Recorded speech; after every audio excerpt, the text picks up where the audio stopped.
60 రోజుల్లోనే ఇంగ్లీష్ నేర్చుకునే అద్భుత అవకాశం మీకోసం ఇప్పుడే స్పోకెన్ ఇంగ్లీష్ క్లాస్లో జాయిన్ అవ్వండి. నమస్తే రమగారు. నమస్తే జయ. రమగారు, ఏదైనా మంచి కథ చెప్పండి. చందమామ కథ చెప్తాం. ఓకే. పూర్వం అట్లా టర్కీ దేశం. ఈ కథలు అక్కడ కథలు బాగుంటాయి తమాషాగా. అంటే ఈ టర్కీవి అవి ఎందుకు చెప్తారు ఇలాంటి ప్రశ్నలు అడగండమ్మా. మనకు అసలే కథల కరువు వచ్చింది. ఇప్పటికే మనం దాదాపుగా 1000 పైన కథలు చెప్పేసుకున్నాం. చెప్పారా రమగారు? మరి అసలు ఏ రోజుకి ఆ రోజు కొత్త మాకు అలా ఉంది. బోల్డని చెప్పుకున్నాం కదా. వెతకాలి కథలు. కొంచెం మనకేమో 10 నిమిషాల్లో చెప్పేస్తే కుదరదు.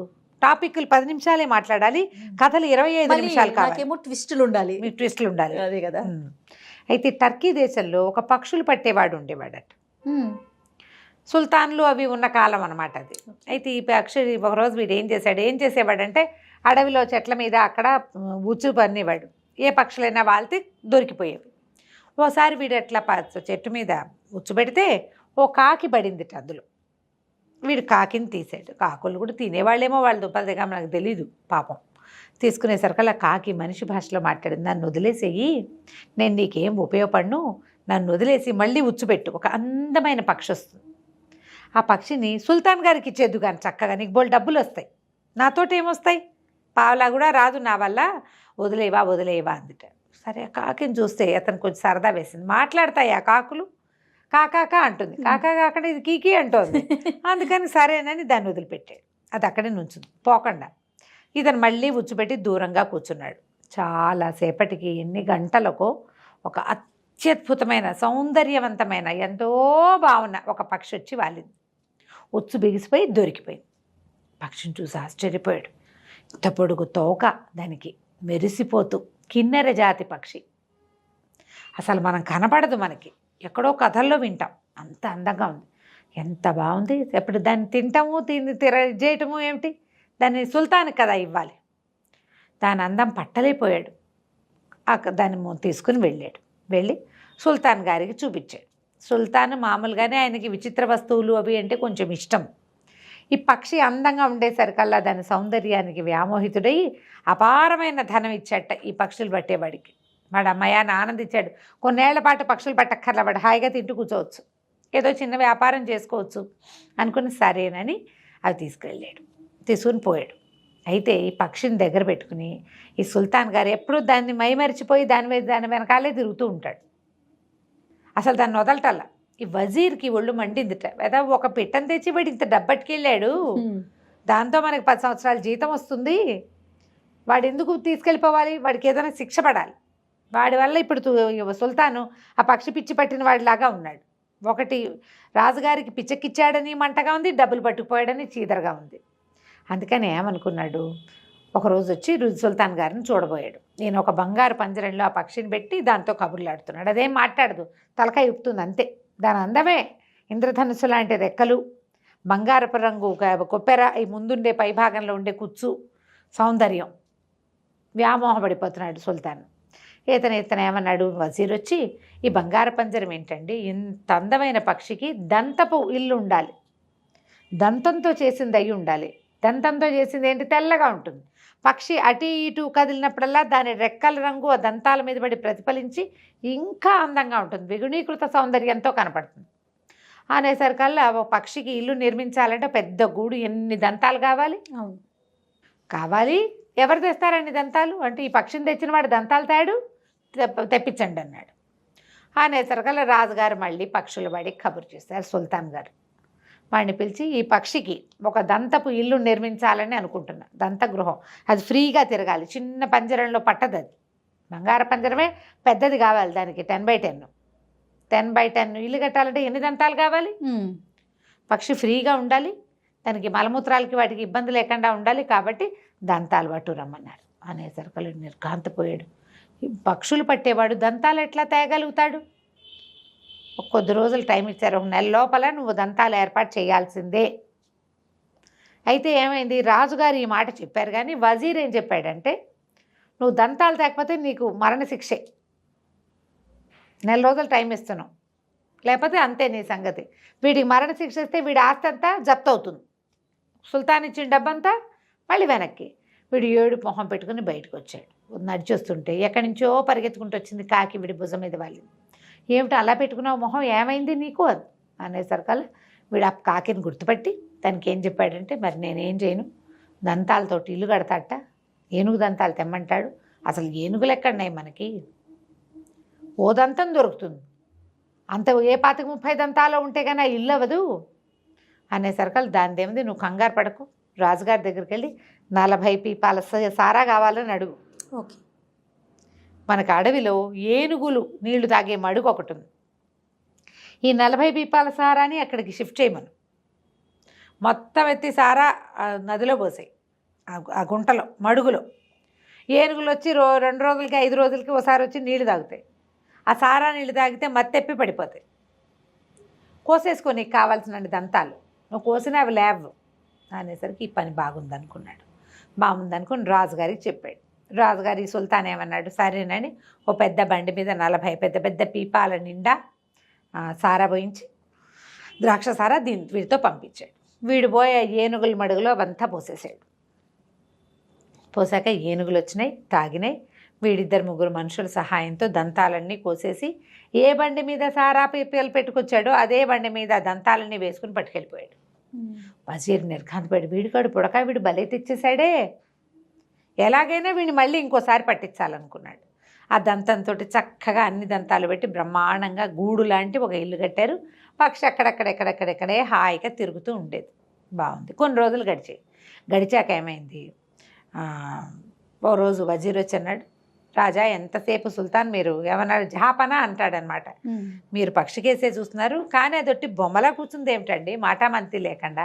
పక్షి అంటే పాటలు పాడద్దు, ఈ కిన్నెర జాతి పక్షులు మరీ పాటలు పాడాలి, ఇది పాడదు పెట్టదు, ఇది అందంగా పాడాలి కదండి అంటే, ఏమో దీనికి పాటలు రావండి అన్నాడు సుల్తాన్.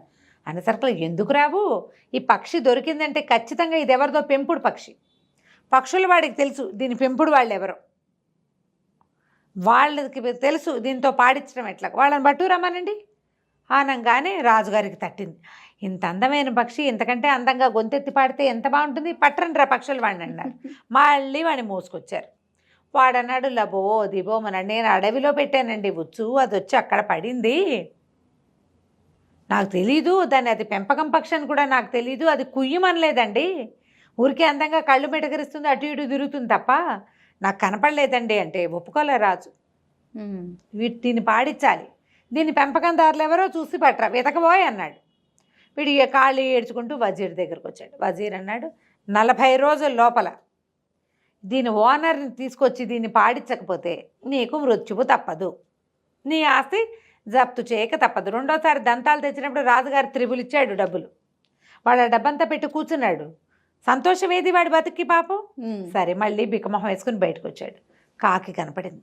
కనపడేసరికల్లా నువ్వు ఎందుకు ఏడుస్తావు, ఓనర్సే కదా, నేను చెప్తా, ఓ పని చెయ్యి, రాజుగారి దగ్గర ఒక విహార నౌక ఉంది, అందులో లోపలే ఆ విహార నౌకలోనే ఒక ఇది ఉద్యానవనం లాంటిది, ఒక పార్కు లాంటిది, ఒక స్నానఘట్టం, స్నానగృహం అన్నీ ఉన్నాయి. రాజుగారి విహార నౌకలో వెళ్తే అలా కొన్ని రోజుల పాటు తిరుగుతాడు, లోపలే ఎంజాయ్ చేయడానికి వీలుగా అన్నీ ఉంటాయి ఆయనకి. అది ఇచ్చి దాని నిండా బానిసల్ని దాసీలను ఇచ్చి నీకు ఇవ్వమని అడుగు, ఓనర్స్ని తీసుకొస్తానని చెప్పంటే రాజుగారు ఒప్పుకున్నాడు. ఒప్పుకున్న పెద్ద విహార నౌక, ఆ విహార నౌక దాంట్లో 30-40 మంది దాసీలు, అది నడపడానికి సైనికులు అన్నీ పుచ్చుకుని బయలుదేరితే ఈ కాకి ఏం చెప్పిందంటే దీంతో పాటు బయలుదేరు, అట్లా ముందుకెళ్ళు, లోపలికి బాగా సముద్రంలో ముందుకెళ్ళాక ఒక అందమైన ద్వీపం వస్తుంది. ఆ ద్వీపం దగ్గరికి వెళ్ళిపోక దగ్గర యువతలే ఆ పడవని ఆపుకో, దాని నిండా బోళ్ళంతమంది అందమైన దేవతా స్త్రీలు ఉంటారు. వాళ్ళంతా పడవని చూసి అదేమిటో చూడ్డానికి ఎక్కుతామంటారు, లోపలికి వస్తామంటారు. అందరినీ రానివద్దు, వాళ్ళల్లో ఒక ఆవిడ ఉంటుంది రాణి, ఆవిడ మాత్రం ఎక్కించు, ఆవిడ ఎక్కంగానే తీసుకొచ్చేసి, మిగిలిన వాళ్ళు మాత్రం రానివద్దు, ఎవరో ఒకళ్ళనే చూడనిస్తానని రాణినే చూడమన్నది. అక్కడి నుంచి వీడేం చేశాడు, పడవ వేసుకుని పోయాడు సముద్రంలోకి. వెళ్ళగా ఒక అత్యద్భుతమైన సౌందర్యవంతంగా ఉన్న ద్వీపం కనపడింది. ఎవరో అందమైన ఆడవాళ్ళు తిరుగుతూ కనిపిస్తున్నారు, మగవాళ్ళు కూడా ఉన్నారు ఎవరో. సరే వీడేం చేశాడు, లంగరేసి యువతలే ఆపి పెట్టుకున్నాడు. ఈ విహార నౌక బయట నుంచి చూస్తే ఒక సినిమాటిక్గా పక్షి రెక్కలలా అరుస్తున్నట్టు అట్లా బ్యూటిఫుల్గా కనపడుతుంది. దాని నిండా జెండాలు, పెద్ద హంస ఈదుతున్నట్టుగా కనపడుతుంది. వాళ్ళంతా చూసి కిరకిలాడుతూ అందరూ సముద్రంలోకి వచ్చేసారు. ఇతనేమో వాళ్ళందరినీ రాని వాళ్ళ ఒక్కళ్ళనేనని అందరిలోకి తలమానికంగా ఉన్న రాణిని మాత్రం ఎక్కించుకున్నాడు, సుల్తానాని. ఎక్కించుకుని ఆవిడ లోపల రాగానే వెంటనే దాసీలంతా వెళ్ళిపోయి ఆవిడకి స్వాగతం చెప్పారు. ఎన్ని రకాల పదార్థాలు రుచి చూపించారు. లోపలికి తీసుకెళ్లారు. కిందంతా తోట, సముద్రంలో ఒక చోట తోట ఉంటుందని ఎట్లా ఊహిస్తారు? ఆ తోటంతా చూస్తూ మైమరిచిపోయింది ఆవిడ. అక్కడి నుంచి మీరు అలసిపోయారు రండని ఘట్టంలోకి తీసుకెళ్ళి స్నానం చేయించడం మొదలుపెట్టారు. వాళ్ళకి తెలియదు అది. ఈ స్నానశాలలో బోళ్ళంతసేపు ఇవిడికి నలుగు పెట్టి రకరకాల నూనెలు రాసి మెరుగులు పెట్టి స్నానం అయ్యే లోపల కదిలించండి రా పడవ అని పడవ కదిలించుకొచ్చేసారు. స్నానం పానం అన్నీ బయటకు వచ్చేసరికి ఆవిడ పైకి చూసేసరికి అలా ఏముంది, సముద్రానికి తమ ద్వీపం కనిపించట్లా ఎక్కడో ఉంది. భయపడిపోయింది ఆవిడ, ఏడ్చేయటం మొదలుపెట్టింది. అప్పుడు ఈ కుర్రాడు ఏం చేశాడు, పక్షులు వాడు మీరేం భయపడకండి, ఒక ముఖ్యమైన పని మీద మిమ్మల్ని తీసుకెళ్తున్నాను, నా పని అయిపోగానే మళ్ళీ తీసుకొచ్చి మీ ఇంటి దగ్గర దిగబెట్టేస్తా, హాయిగా విశ్రాంతి తీసుకోండి, వీళ్ళంతా ఉన్నారు మంచిగా గానా బజానా చేస్తారు, చక్కగా తోటలో తిరగండి, హాయిగా తినండి, స్నానం చేయండి, రెస్ట్ తీసుకోండి అని బతిలాడుకున్నాడు. సరే 3 రోజులు ప్రయాణం చేసాం. 4 రోజులు మొత్తానికి మళ్ళీ ఊర్లోకి వచ్చారు. టర్కీ దేశానికి వచ్చారు. ఈవిని దింపేసరికల్లా జనాలంతా ఆవిడ సౌందర్యానికి ముగ్ధులైపోయారు. అక్కడి నుంచి రాజసభలోకి తీసుకెళ్తే రాజుగారు ఉన్న దగ్గరే ఆ పక్షి ఉండేటువంటి గూడు. ఈవిడిట లోపలికి వచ్చింది. ఆ పక్షి కూ అని కూయటం మొదలుపెట్టింది.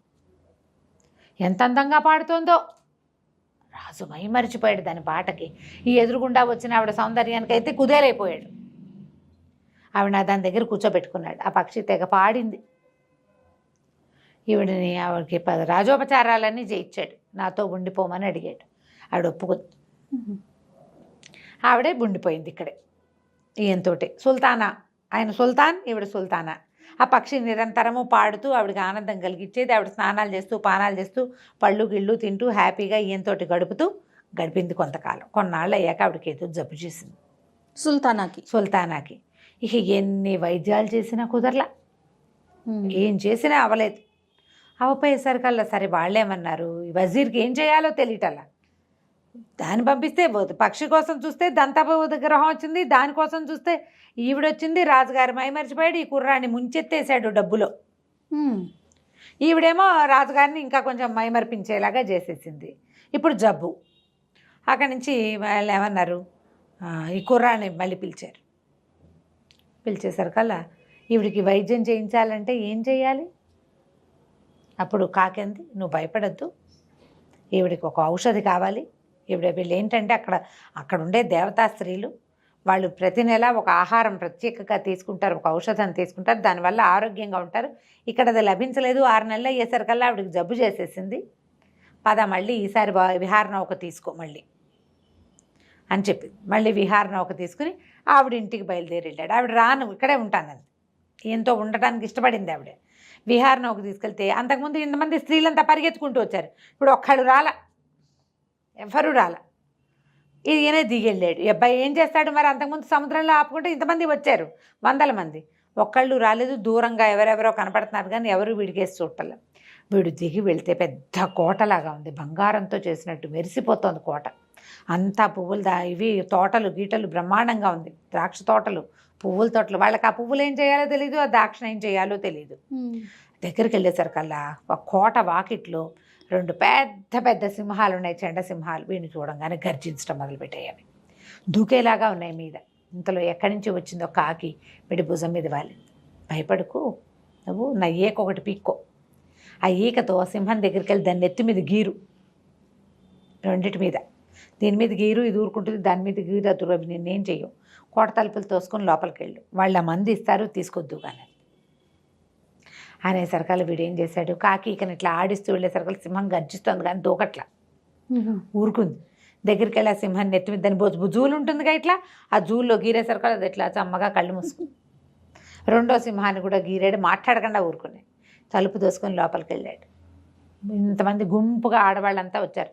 మా సుల్తానాన్ని తీసుకుపోయావు, నువ్వు ఇప్పుడు మళ్ళీ వచ్చావు, ఏం చేయడానికి వచ్చావు అని. వీడేం చెప్పంటే నేనేం చేయడానికి రాలేదు, మాకు పక్షి దొరికింది, నీ కథ అంతా చెప్పాడు.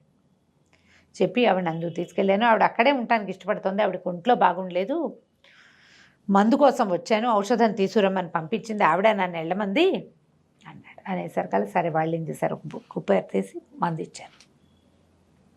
అది పుచ్చుకొని బయలుదేరాడు, వెనక్కి వచ్చేసరికల్లా వెళ్ళాడు సుల్తానా దగ్గరికి వెళ్ళాడు. వెళ్ళేసరికల్లా ఏమైంది, ఆ సుల్తానాకి ఆ మందు ఇచ్చేసరికల్లా ఆవిడ ఇట్లా నోట్లో పోసుకోగానే లేచి కూర్చుంది.